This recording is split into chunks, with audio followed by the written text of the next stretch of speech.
I am an illegal immigrant.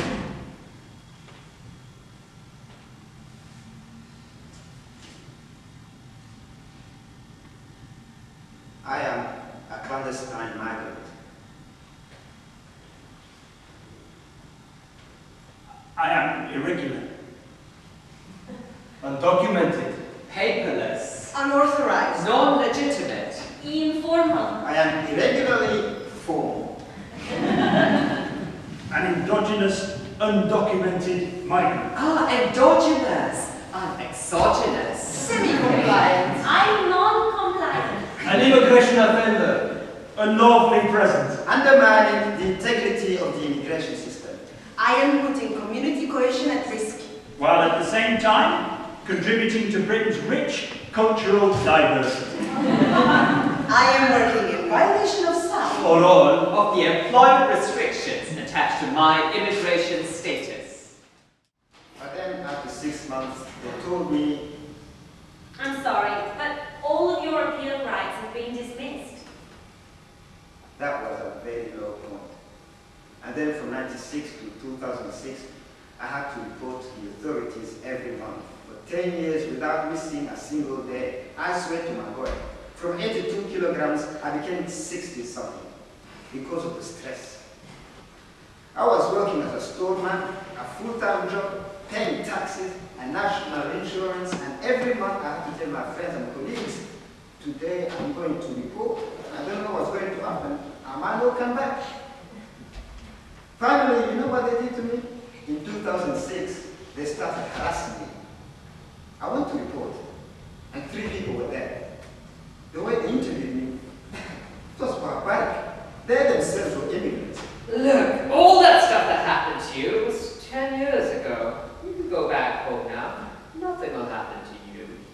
They took me away, took my picture. This all started happening when John Reed became Home Secretary, and there was a big scandal of foreign prisoners. 30th of August 2006. Asylum seekers, young and old, are bearing the brunt of the new Home Secretary's clampdown on the immigration system. John Reed said today. But it will take away the barriers currently preventing deportation of those who should no longer have the right to call the UK home. It stopped being about human beings. It was just about targets. I remember I had 6 months on a visa and I had only stayed 4 months, so I still had 2 months left. I decided to go back. On the way back to London, I took pictures of the London Eye and everything from the plane. When I was about to pass the border, the immigration officer said to me, Why have you come back? I'm going to do an English course for 2 months. Hang on. Your visa application was for 1 year, and now you're telling me 2 months? I want something just to study. I need to get a certificate for English as a second language. You don't need any English courses. You speak English. Yes, I know that. But I need to get a certificate for English as a second language. I need to understand that I speak English at a good level for university. It's not just about speaking. What were you doing in the last 4 months without working? How much money do you have? I have £120. You can't enter the UK with £120 and no work. My friends will help me. How can you make friends in 4 months? That's impossible. Stay here. They took my bags, my wallet, my phone. May I call my friends? They are waiting for me. Don't you understand? You have been detained.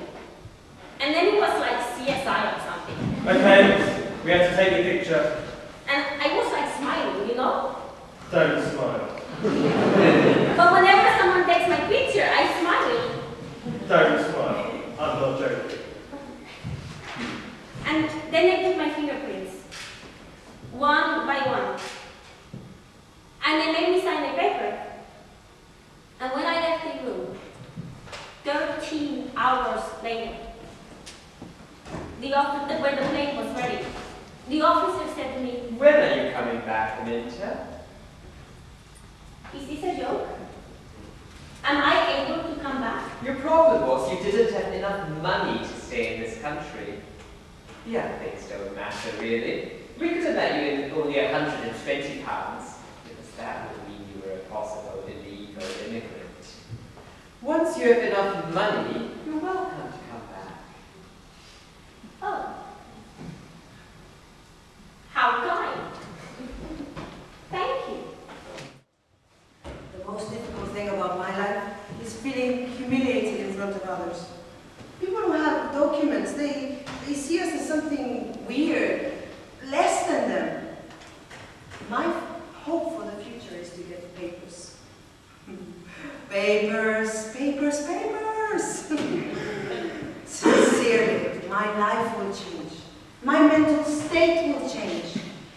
Because now, the illegals, we're always living with fear that we will get caught. The old papers I have, I will throw it in the rubbish. Although they have helped me, I would like my own. The life of my child would be different.